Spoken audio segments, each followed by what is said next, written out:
Welcome to Primetime Analysis. I am your host, Victor Onyango.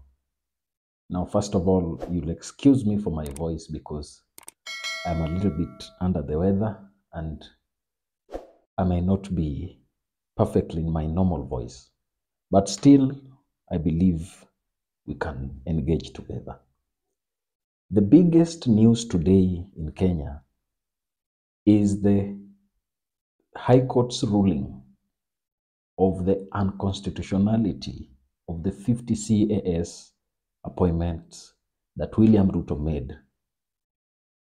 But looking at this, first of all, we must appreciate the space in our Constitution 2010 that provides us with the opportunity to have an alternative arm of government to check the other arm of the government. And our judicial independence, as for some time now, shown that it can mature to a level that citizens can depend on it. But I don't want to focus on that today.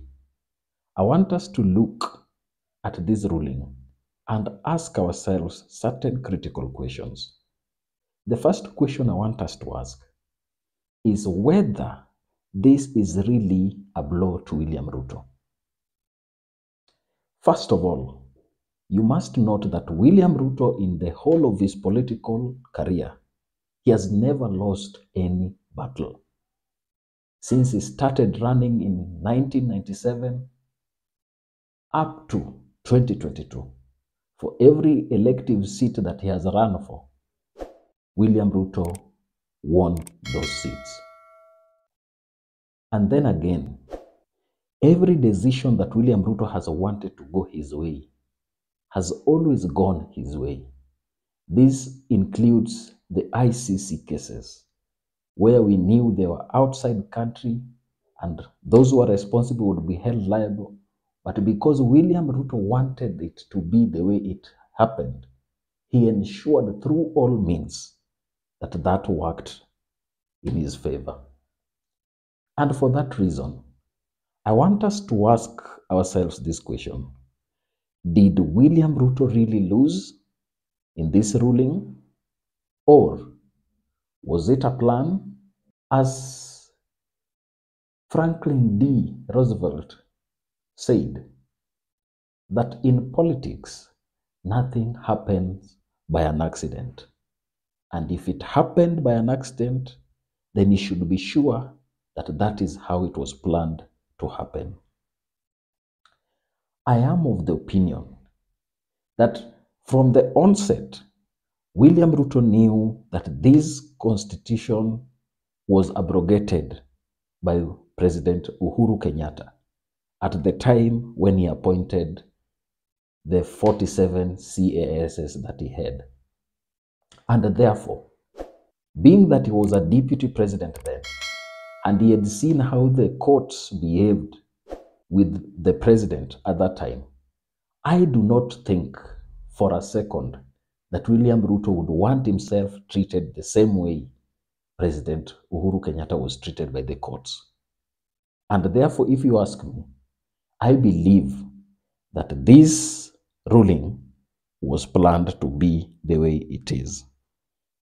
Why do I say that this ruling was planned to be this way? You know, William Ruto had a lot of political baggage that was given to him by the hanger-ons, the people who lost elections for supporting him in one way or the other.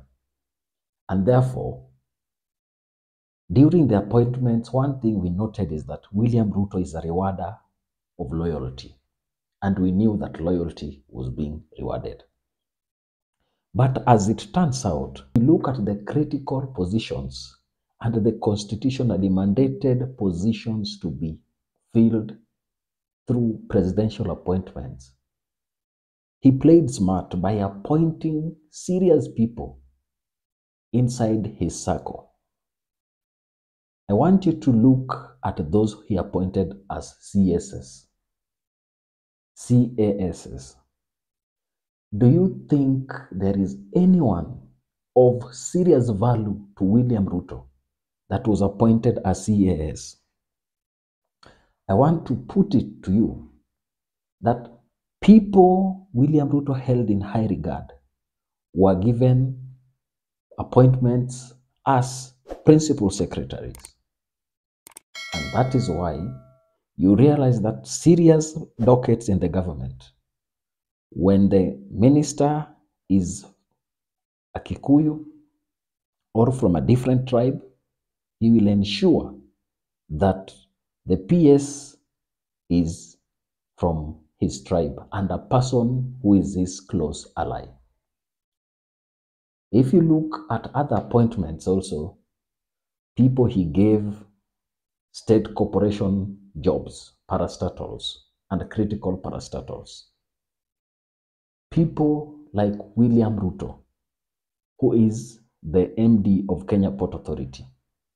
People like Engineer Siror, who is the MD of Kenya Power. William Ruto ensured that critical positions that were required to be filled, he appointed people close to him and gave them authority to proceed with their work. If you look at the CAS position, he gave it to losers of election. People like Isaac Mwaura, Joash Maangi, Evans Kidero, Engineer Gumbo, and many others. Washiali, the guy from Kimani Ngunjiri, from Nakuru. People who are just noisemakers and people he does not hold dear to his close circle. And therefore, for me, the first thing I believe is that William Ruto appointment to this position was based on the fact that he just wanted to show these people that he was with them. But inwardly, he knew that that appointment was unconstitutional and it was under the threat of the courts. You will never see someone William Ruto holds dearly in his political circles in that list. Another angle that I want us to take when analyzing this court ruling, I want us to ask the question whether the courts really disagreed with William Ruto. Why do I say this? William Ruto is known to be a political schemer, and he is a master planner. And before he gets into something, he understands what he is doing. We know where Kenyans are coming from.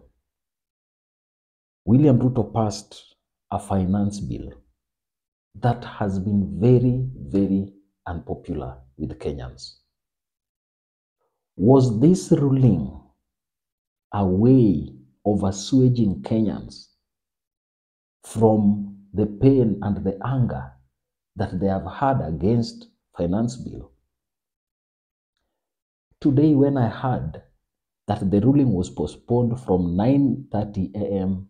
to around 2:40, I asked myself whether there was something being changed in the ruling.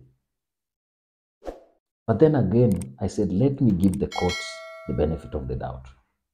But I want us to ask this question. Do you think William Ruto really lost? Do you think the court's decision was not predetermined and premeditated by the president?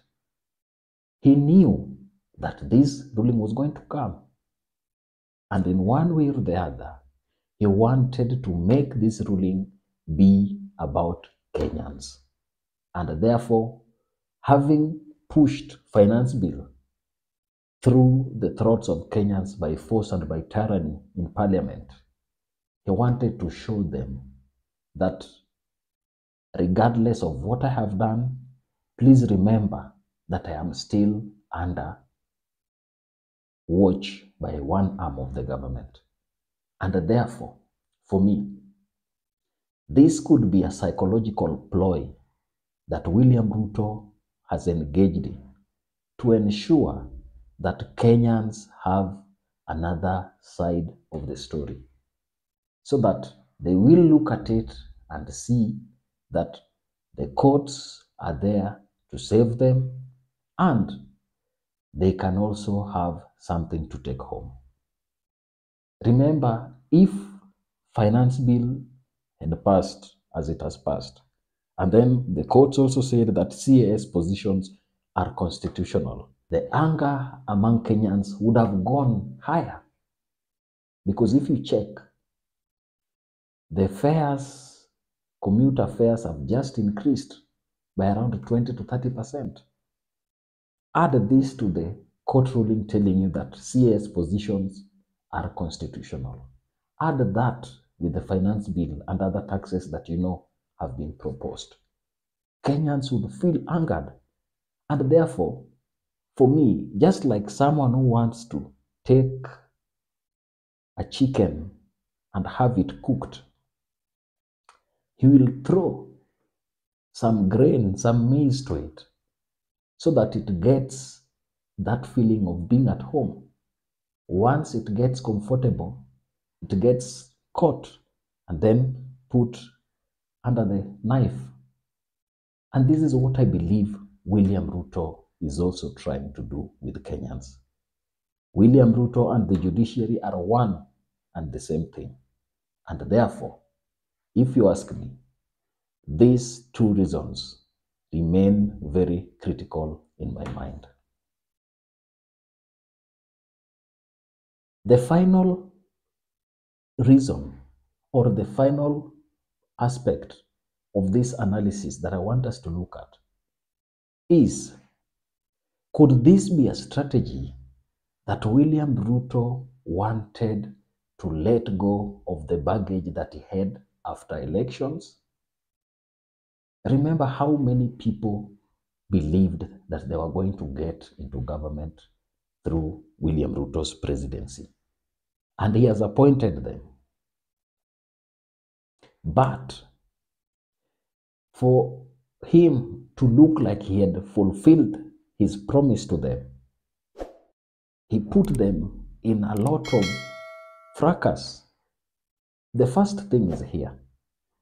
Joseph Kinyua advertises for 23 CAS positions. Public Service goes ahead and puts vacancy for 23 vacancy for CS positions.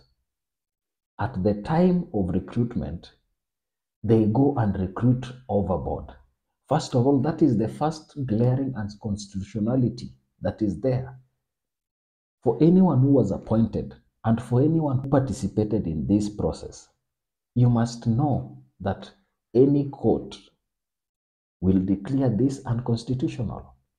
And even if it was just a normal employment, you take it logically. You have advertised for 5 positions. Then you go and employ 20 people. That employment process must be put to question. And this is something that was so glaring for anyone to see. And therefore, I do not think that William Ruto fell into a trap, knowing what he did was unconstitutional and there were a lot of irregularities. So it is something he knew and he planned it to happen the way it has. With this, William Ruto gets a free pass where he can say, I fulfilled my end of the bargain by appointing you to critical positions, but the courts did not allow me to put you in position. Remember the many people who wanted to be included in this government.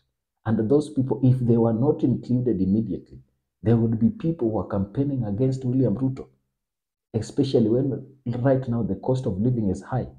Remember the way Seth Panyako was talking. If you had 20 Seth Panyakos castigating your government, people who have worked closely with you, it would be a massacre. And therefore, William Ruto wanted a way in which he can whisk away these people and find are an excuse to make his government run smoothly and seamlessly. So, if you ask me, I believe the ruling was planned to happen that way, and William Ruto knew this beforehand, that what he was engaging in was just a fracas that would end in courts declaring it unconstitutional. That's my take. And please, if you have a different view, let's communicate down in the comment section. And also, please remember to subscribe to this channel. Thank you, and may God bless you.